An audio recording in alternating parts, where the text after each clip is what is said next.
I'm sure everybody's heard of Craigslist, right? I mean, I heard about it, years ago, and I initially wondered who was Craig and why did he get his own list? But then I discovered that Craigslist was a place you could buy stuff and sell stuff. I learned that there was a place, where you could advertise your services. But recently, a friend of mine told me about a section that I did not know was on Craigslist. It's called Missed Connections. In Missed Connections, people post ads trying to locate someone they ran into but didn't get their name or how to find them information.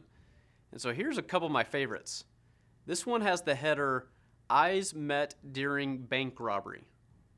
It says, I know that this is a long shot, but I was behind you in line when the robbers came in and shouted, hit the floor. You, tall, lovely earmuffs, holding some kind of automotive tool. Me, tall, yellow jacket, fresh haircut. Our eyes met under the desk. I guess you got to give the guy some credit for trying to make something good come out of a bank robbery. Okay, maybe you don't. Here's another one.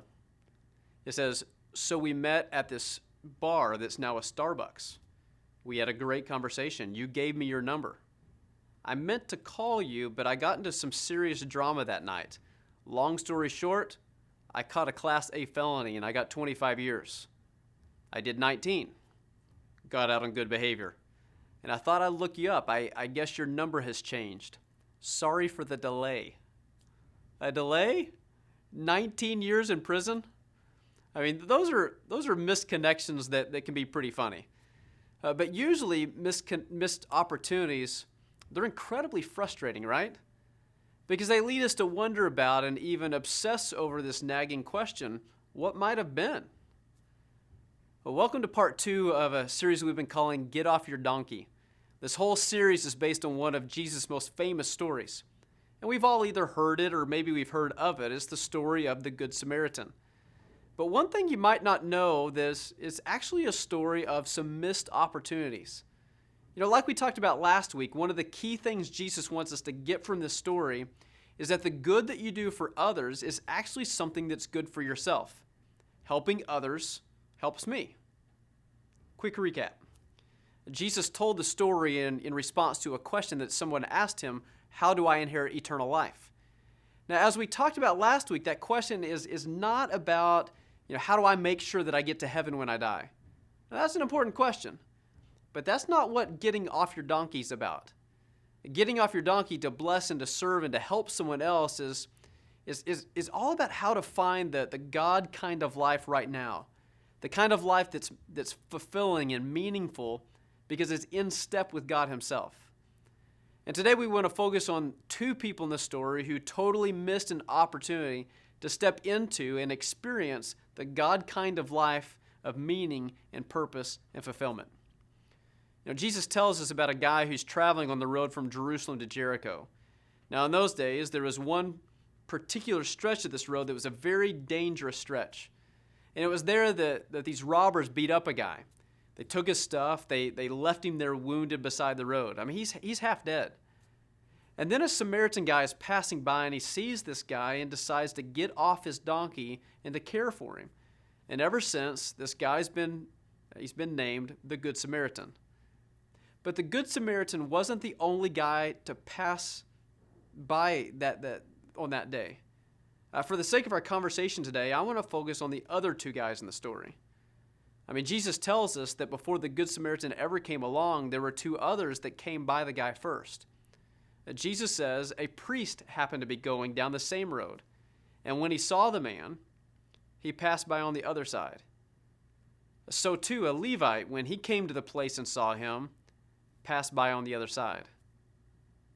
They both saw the guy laying there, wounded and bleeding, and they just kept on going. They did not get off their donkeys.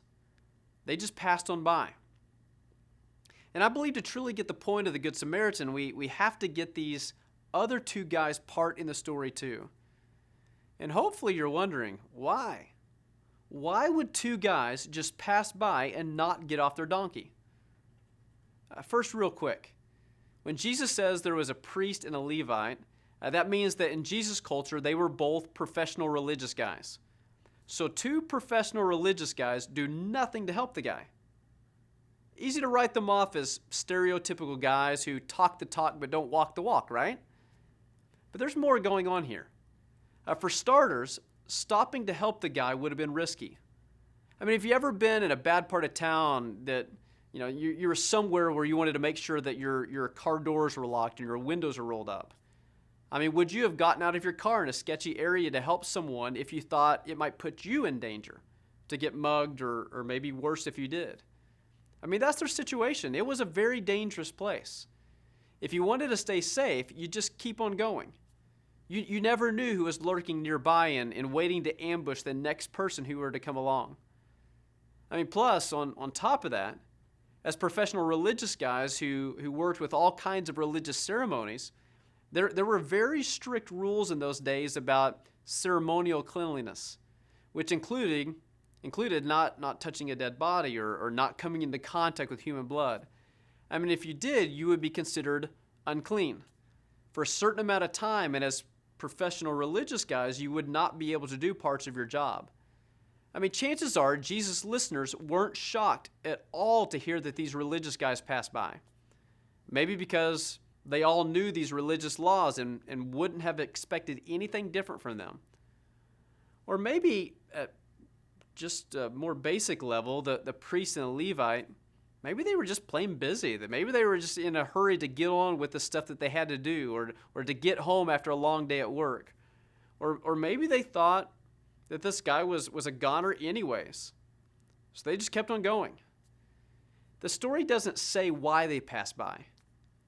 We just know that passing by is what they did. I remember hearing the story of the Good Samaritan when I was a young kid, and even at the age of a young kid, I remember being so mad when I heard about these two guys. I mean, seriously, jerks, losers. I mean, as I've gotten older, I've probably added a layer of jaded cynicism to that reaction. I mean, the guys that passed by, the priest and the Levite, they were the religious establishment. Hypocrites, phonies. You can't trust pastors. I mean, it's easy to be hard on those characters of the story, isn't it? I mean, I think it's more fair to say that they had their reasons. I mean, it seems that we all have our reasons.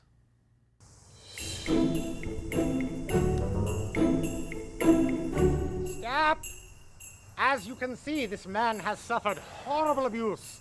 No one shall pass without a valid excuse. Oh, I got to pick up my son from school. Pick up your son, so you say. What sort of school lets out in the middle of the day? Bray Elementary. It's kindergarten. It's only a half day. Why can't he walk? It is beautiful outside. Why do you persist? You must give him a ride. Well, he's a little too young to walk home by himself. I mean, it's just right here.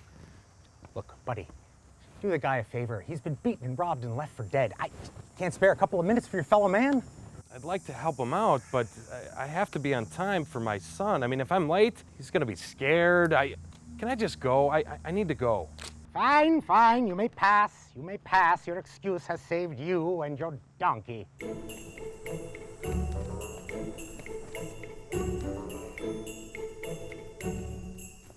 Stop! As you can see, this man has suffered horrible abuse. No one shall pass without a valid excuse. Well, I have an appointment. Oh, an appointment. That's what you say. Do you think you could be more vague or cliché? I have an appointment, and it's all the way at the other side of the town. Other side of town. Funny, you see, because this is a very small town. Is your appointment on block 2 or block 3? It's at my doctor's office, Dr. Gilding. He's the doctor. Can I please have a pass just this time? Lady, the guy's been laying here all day. Do you not think you could put aside a couple of minutes to help your fellow man? I'm sorry. I just don't have the time. All right. You may pass. You may pass. Your excuse has saved you and your donkey.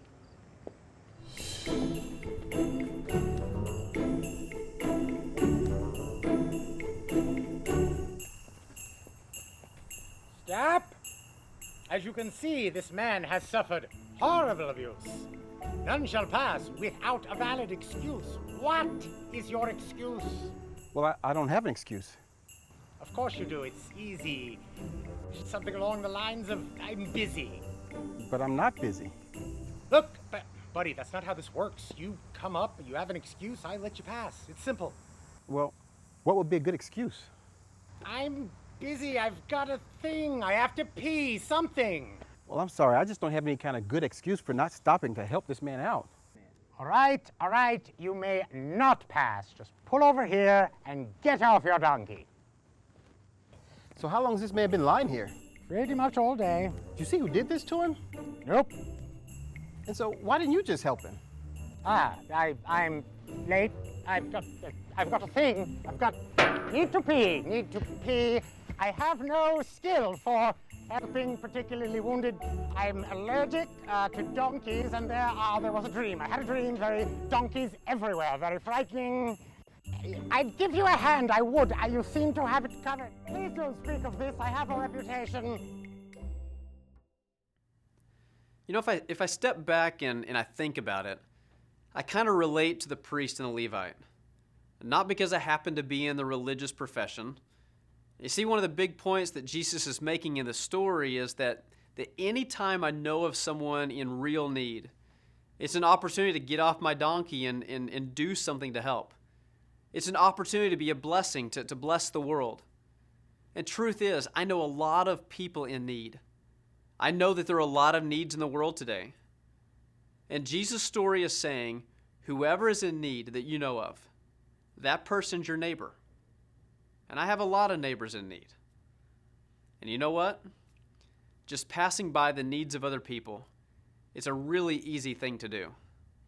Because I've got all sorts of good reasons too.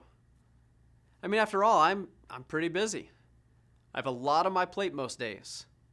It's not like my donkey's just tied up underneath a big shade tree relaxing. I mean, me and my donkey, our schedules are pretty slammed.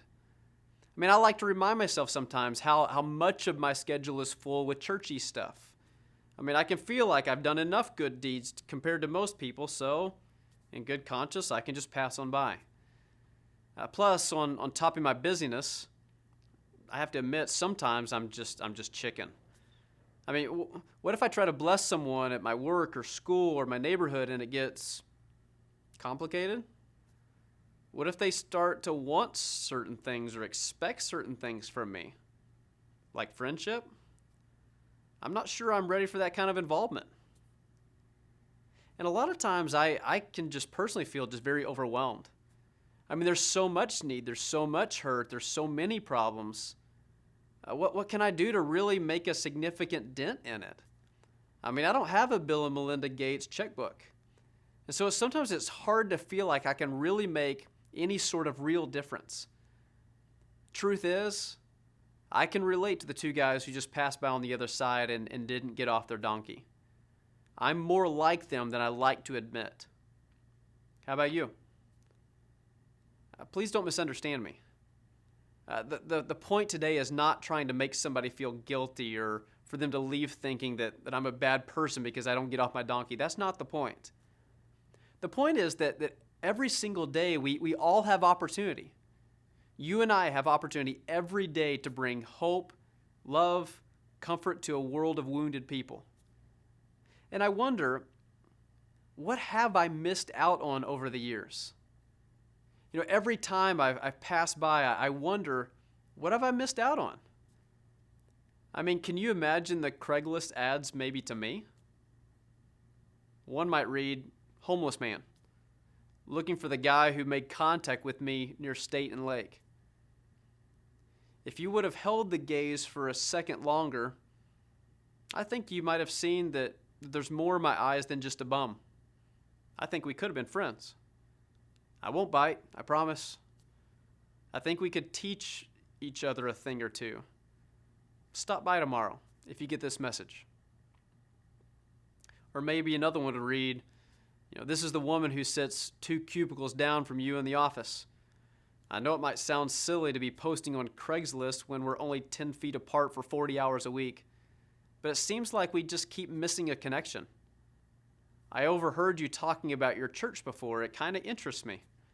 I'm not making any promises, but But you could experience the joy of helping someone find their way back to God if you would just slow down long enough for me to ask a question. I'm free for lunch this next Tuesday if you see this. The challenge today is to identify one place, one person that you've been passing by. Some of you right now know exactly who or what this is. Others may have been galloping along so fast that you don't even know who it might be yet. But as you go through this next week, practice the art of noticing. Who or what have you been passing by?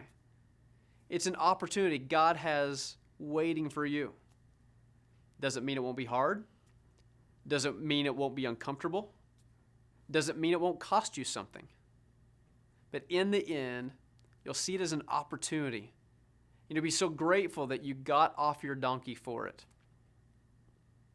In just a couple of weeks, we're going to take part in one of my favorite weekends of the year, a weekend that we call Celebration Generosity.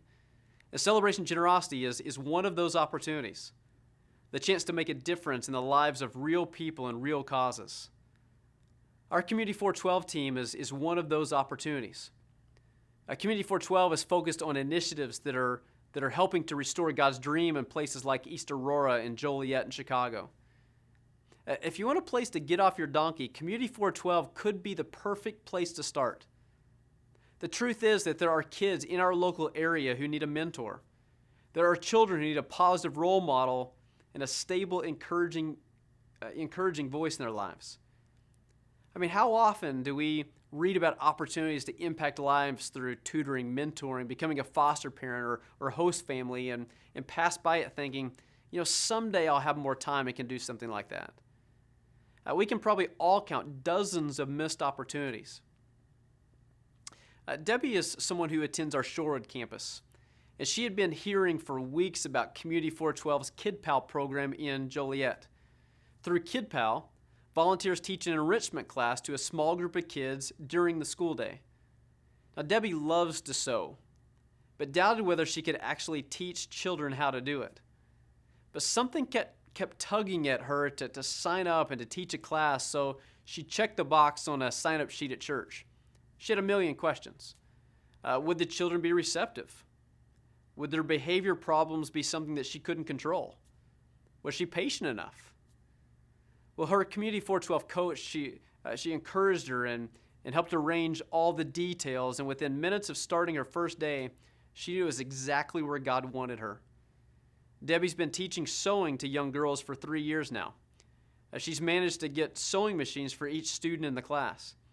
She's reflecting on the Kid Pal class, and she said, I don't care how stressful my week is or how frustrated I feel. When I wake up on the day that I see these girls, my whole day is beautiful. I wouldn't give it up for the world. And the girls that she works with, they never miss a day of school when Miss Debbie is coming.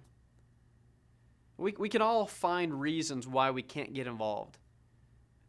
But how many more opportunities to enrich our own lives by serving others do we want to miss?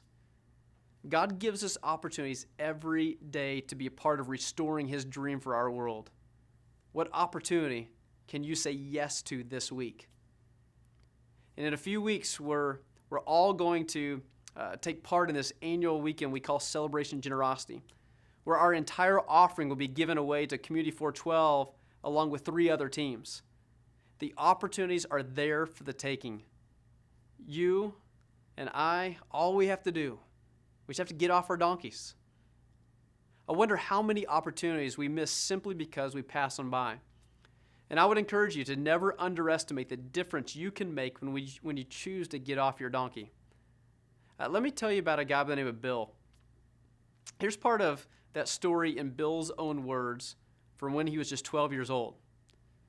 He said, my mom and I were walking down the street on a block where we lived just north of St. Petersburg.